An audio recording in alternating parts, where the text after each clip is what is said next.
Good morning friends. Rudra academy for civil services में आज आपका एक बार फिर से स्वागत है। सॉरी फ्रेंड्स, कुछ विषम परिस्थितियों की व्यस्तता कारण आप तक वीडियो सही समय से नहीं पहुंच सकी, लेकिन जल्दी कोशिश की जाएगी कि इनको फिर से ट्रैक पर लाया जाए।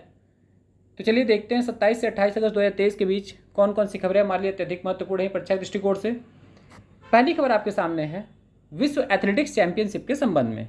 बता दूं आपको कि अभी हाल ही में हंगरी की कैपिटल बुडापेस्ट में अगस्त में विश्व एथलेटिक्स चैंपियनशिप 2023 का आयोजन किया गया, जिसमें कि हमारे भारत के जैवलिन थ्रो अर्थात भाला फेंक खिलाड़ी नीरज चोपड़ा ने स्वर्ण पदक जीत लिया है। ठीक है ना। और इस तरीके से इन्होंने भारत का पिछले 40 वर्षों का विश्व एथलेटिक्स चैंपियनशिप में स्वर्ण पदक का सूखा इन्होंने खत्म कर दिया है। अर्थात पिछले 40 वर्षों में देश को पहला स्वर्ण पदक प्राप्त हुआ है विश्व एथलेटिक्स चैंपियनशिप में। ठीक है। और इस प्रकार 2 साल पहले आपको याद है कि टोक्यो ओलंपिक में नीरज चोपड़ा ने 7 अगस्त को स्वर्ण पदक जीता था भाला फेंक में ही, इसलिए 7 अगस्त के दिन को आपको पता है कि भाला फेंक दिवस के रूप में मनाया जाता है भारत में। ठीक है। तो 2 साल पहले टोक्यो ओलंपिक में चैंपियन बनने के बाद नीरज देश के पहले विश्व चैंपियन भी बन गए हैं। ठीक है, इसमें इस प्रतियोगिता में स्वर्ण पदक जीत कर। ठीक है। और इस तरीके से भारत को पहला विश्व एथलेटिक्स चैंपियन मिल गया है। ठीक है। और यही नहीं, नीरज चोपड़ा पिछले साल भी विश्व एथलेटिक्स चैंपियनशिप में पदक जीते थे, लेकिन उसमें ये रजत पदक जीते थे। तो इस तरीके से विश्व एथलेटिक्स चैंपियनशिप में लगातार 2 पदक जीतने वाले भी ये पहले भारतीय बन गए हैं। ध्यान रखिएगा। ठीक है। 2022 में इन्होंने रजत पदक जीता था और इस बार इन्होंने स्वर्ण पदक जीत लिया है। ठीक है। कितने मीटर की दूरी तक इन्होंने ये भाला फेंका, तो ध्यान रखिएगा, ये 88.17 मीटर। क्लियर है। ध्यान रखिएगा एग्ज़ाम में कोई गलती ना हो। ठीक है। और आपको बता दूं कि विश्व एथलेटिक्स चैंपियनशिप में यदि पूछा जाए, कई बार पूछा भी गया एग्जाम में, ठीक है, कि पहली बार पदक किसने जीता था, तो वर्ष 2003 में कई बार आपसे पूछा गया है। ध्यान रखिएगा। ठीक है।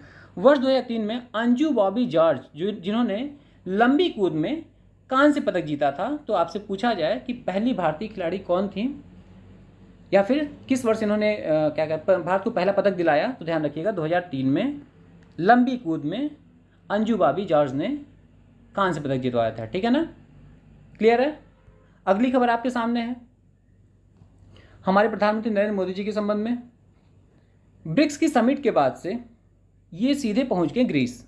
ठीक है। और यहाँ ग्रीस ने उनको अपने देश का दूसरा सर्वोच्च सम्मान grand cross of the order of honour से सम्मानित किया है। ठीक है। ये देखिए, ये है यहाँ पे ग्रीस की राष्ट्रपति कतरीना एन सगेलारो पोलू। ठीक है। इन्होंने प्रधानमंत्री नरेंद्र मोदी जी को ग्रीस का दूसरा सर्वोच्च सम्मान grand cross of the order of the honour से सम्मानित किया है। तो आपसे यदि एग्जाम में पूछा जाए कि grand cross of the order of honour से हाल ही में किस देश द्वारा प्रधानमंत्री नरेंद्र मोदी जी को सम्मानित किया गया, तो ध्यान रखिएगा ग्रीस के द्वारा। ठीक है। और इस तरीके से ये सम्मान पाने वाले ये पहले विदेशी प्रमुख भी बन गए हैं।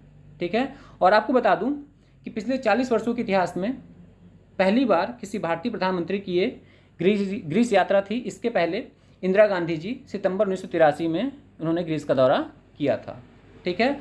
और दोनों देशों ने वर्ष 2030 तक आपसी व्यापार को लगभग दोगुना करने का लक्ष्य तय किया है। फिलहाल अभी दोनों देश 2022-23 में $2 बिलियन का व्यापार करते हैं। ठीक है। $2 बिलियन का द्विपक्षीय व्यापार करते हैं। क्लियर है। तो ध्यान रखिएगा। अब यहाँ पे चर्चा चूंकि ग्रीस की हुई है, तो आपको बता दूँ ये रहा आपका ग्रीस, यूरोपियन कंट्री है, ये है। ठीक है। इस मैप में देखेंगे तो यहाँ है। ठीक है ना।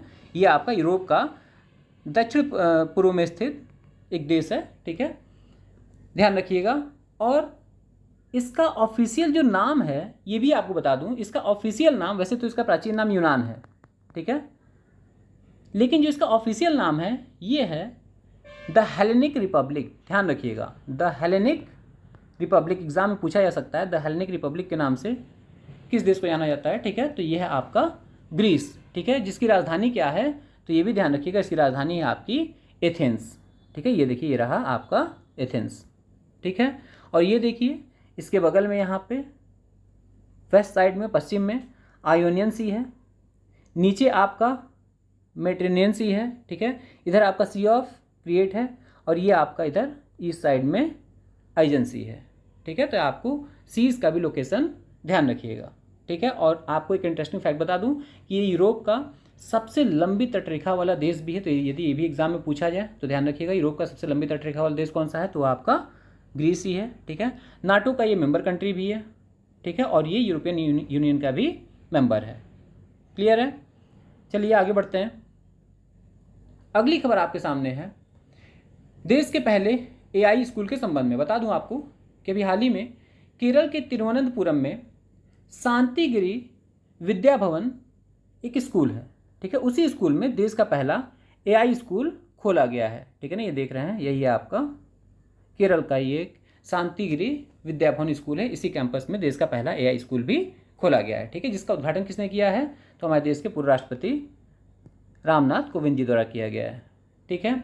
और आपको बता दूं कि इस स्कूल को दुनिया के सबसे एडवांस यूएसए के एजुकेशनल प्लेटफॉर्म है एक, जिसका नाम है, यहाँ पे लिखा हुआ है आई लर्निंग इंजन, ठीक है। इसके द्वारा वैदिक ई स्कूल के सहयोग से इसको डेवलप किया गया है। क्लियर है? इस तरीके से ये जो शांतिगिरी विद्या भवन जो स्कूल में पहला हमारा एआई स्कूल खोला गया है, ठीक है, ये भारत में मौजूद अन्य स्कूलों की तरह ही है, लेकिन यहाँ पर अब जो मानवीय शिक्षक हैं, मानव शिक्षक हैं, उनके अलावा यहाँ पे वो एआई टूल से भी अब बच्चों को पढ़ा सकेंगे। क्लियर है? और आपको बता दूं कि भारत का पहला जो एआई रिसर्च इंस्टीट्यूट है वो आपका 2018 में खोला गया था। कभी कभी इस तरीके के जब तथ्य आते हैं तो उनसे संबंधित आपके कुछ पुराने करंट अफेयर्स पूछ लिए जाते हैं, ठीक है।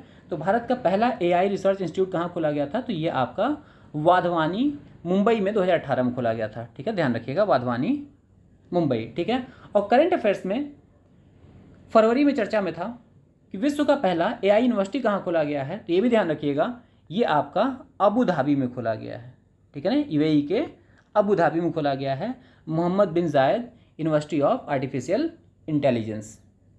क्लियर है? और यदि आपसे पूछा जाए, एग्जाम में पूछा भी गया है, ठीक है, एआई का इन्वेंशन किसने किया था, आविष्कार किसने किया था, तो आप टिक करिएगा एलन ट्यूरिंग पे, ठीक है। और पहली बार जो एआई टर्म है इसको किसने कॉइन किया था, उनको फादर ऑफ एआई भी कहा जाता है, आर्टिफिशियल इंटेलिजेंस भी कहा जाता है, तो वो हैं आपके जॉन मैकार्थी, ठीक है, JOHNMCCARTHY, जॉन मैकार्थी। क्लियर है? अगली खबर आपके सामने है। अभी हाल ही में केंद्रीय युवा मामले और खेल मंत्री अनुराग ठाकुर ने आधिकारिक तौर पर खेलो इंडिया महिला लीग का नाम बदलकर Asmita Mahila league, that means achieving sports milestone by inspiring women through action करने की घोषणा की है, ठीक है। आपको इस अस्मिता महिला लीग के बारे में बता दूं, ठीक है, जिसका नाम पहले क्या था, खेलो इंडिया महिला लीग, ठीक है ना। ये लीग भारत में महिलाओं के बीच खेलों को बढ़ावा देने के लिए खेलो इंडिया कार्यक्रम के तहत गठित की गई है, ठीक है। और इसका उद्देश्य है विभिन्न लीगों के माध्यम से, जैसे इसमें बेसबॉल लीग, ठीक है ना, महिला बेसबॉल लीग, महिला खो खो लीग, ऐसे डिफरेंट लीग होती हैं, ठीक है ना। तो उन विभिन्न लीगों का आयोजन करके और खेलों में महिलाओं की भागीदारी को बढ़ावा देना है। क्लियर है? खेलो इंडिया कार्यक्रम की शुरुआत कब हुई थी, तो ध्यान रखिएगा 2018 में, ठीक है। और अंतिम खबर आपके सामने है, चौथी G20 संस्कृति कार्य समूह की बैठक का आयोजन कहाँ किया गया, तो यह आपका यूपी में किया गया, इसलिए महत्वपूर्ण है, ठीक है, ध्यान रखिएगा। यह आपका वाराणसी में किया गया, ठीक है। इसके पहले पहला जो आयोजन था वो आपका खजुराहो में किया गया था, दूसरा भुवनेश्वर में, तीसरा हम्पी में, और चौथा आपका कहाँ किया गया, चौथा और अंतिम वाराणसी में किया गया। क्लियर है फ्रेंड्स?